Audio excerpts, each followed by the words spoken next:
It was a hot summer Friday night in Brooklyn, and I was 17 years old. My girlfriend Donna and I had just worked the closing shift at Wallbaum Supermarket. After counting our tills, we ditched our name tags and smocks, punched out, and walked over to the Carvel ice cream store, where our friend Harold was closing up. The three of us then walked up Pennsylvania Avenue toward the Belt Parkway, where a street fair had suddenly materialized, with rides, games, and food trucks.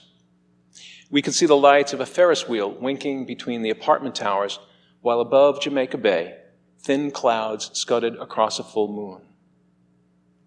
From blocks away, we could hear the thumping beat of the music and could smell grilled sausage, fried dough, and marijuana. With my girlfriend on my arm and a pocket full of payday, I arrived at the entrance gate with a vague sense of foreboding. Once inside, Harold met up with his girlfriend Debbie, and we explored the carnival, cruising past kettle corn, hot dog, and cotton candy vendors. After eating sausage and pepper heroes, we waited in line for a ride on a giant whirling centrifuge filled with screaming human beings, our backs pinned to the wall as it spun and lifted us into the air while the floor beneath us fell away. Later, on shaky legs, we watched a man make balloon animals and tried to ignore carnival barkers touting giant stuffed animals and cash prizes. But one game seemed too tempting and too easy to win. The smiling, smoking carny stood behind a line of duct tape on the blacktop, tossing thin wooden rings onto the necks of beer bottles set in a bowling pin formation. "Here," the man said, "try a round for free." The 3 rings were smooth and polished, about the diameter of a donut.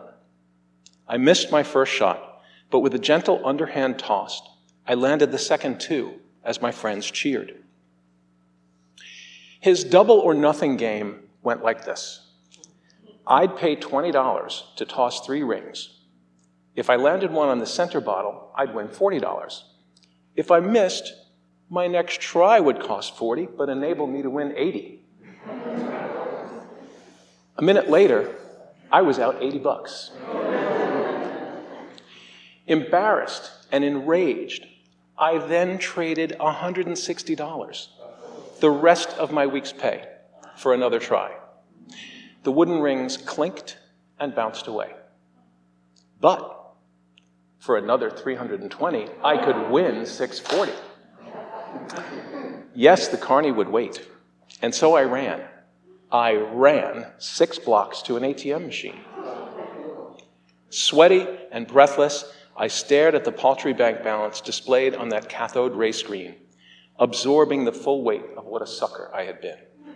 I was a mark, a dupe, a dope. I left what little money I still had in the bank. Deflated, I returned to the carnival to tell Mr. Double or Nothing that we were done, and then I walked away with my friends.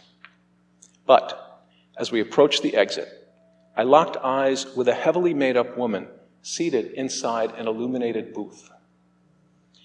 She wore a fringed headscarf, large hoop earrings, many bangles on her wrists, and several strings of beads around her neck.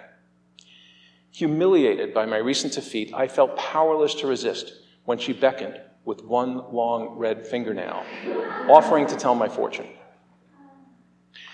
Already falling under her spell, I gave the woman my last $5. She took my hands in hers, then lightly and seductively traced the lines of my palm with those long red nails. She stopped twice to study my face, then stared, trance-like, through me and beyond me.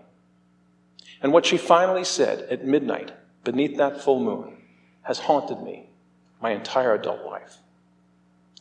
While still holding my hand, her green eyes locked on mine, the fortune and the future the woman foretold landed like a curse.